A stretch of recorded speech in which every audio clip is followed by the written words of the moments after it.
علماء لیکلي دي چې ځان به د ګناه نه څنګه بچ کو، د دې دپاره څه اعمال دي، څه اسباب دي. نو اولنی سبب چې علماء لیکلی دی علم العبد بقبح المعصیه، چې انسان ته د دې خبرې علم وي چې زه دا کومه ګناه کوم، د دې نقصان څه شی دی، دنیاوي اخروي څه نقصانات دي. نو دا به د دې نقصاناتو باندې د علم د راتلو په وجه ځان د ګناه نه بچ ساتي. مثلا انسان غیبت کوي، نو چې دته د دې خبرې علم وي چې زه دا غیبت خو کومه، د دې سزا څه ده؟ نبی علیه الصلاۃ والسلام فرمایلی دی الغیبة اشد من الزنا،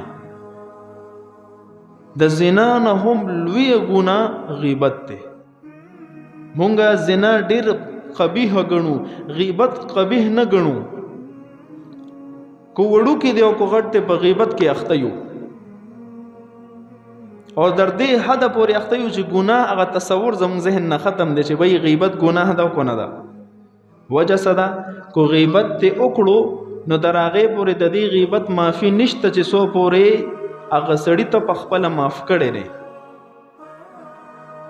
او زنا چې د نه اوشوا نو بس په یو ګوټ کې کېنه استغفار او که توبه وباسه الله ته حق سچا الله دې معاف کوي. نو غیبت دا د حقوق العباد سره تعلق ساتي چې دنیا کې هغه سړی معاف نه کړي، آخرت کې به د نیکو په شکل کې اصولیابي کیږي. نو ځکه وی الغیبة اشد من الزنا. نو چې انسان ته د دې خبرې علمي چې غیبت خو مې وکړو خدا خو بغیر د معافی نه د عمل نامې نه کټ کیږي، نو دا بزان کو عقلمن وي ځان به ساتي.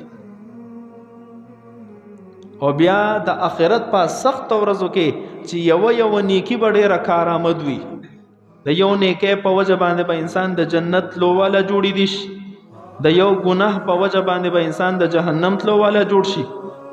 یو نیکی به ډېره اهمه او په دې اهم ورځ باندې چې کله د غیبت په وجه یو نیکی د نه واغستل شو، څومره د حسرت او د افسوس د ندامت ټیم به دغه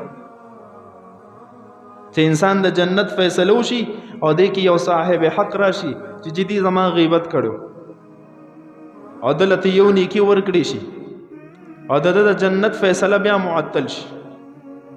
دا په دې وخت کې څه کوي؟ خورې په پزان راشي زه خو تباه شوم چې د جنت فیصله ختم شوه، نو څه به کېږي؟ بله لار خو نشته د جهنم ده.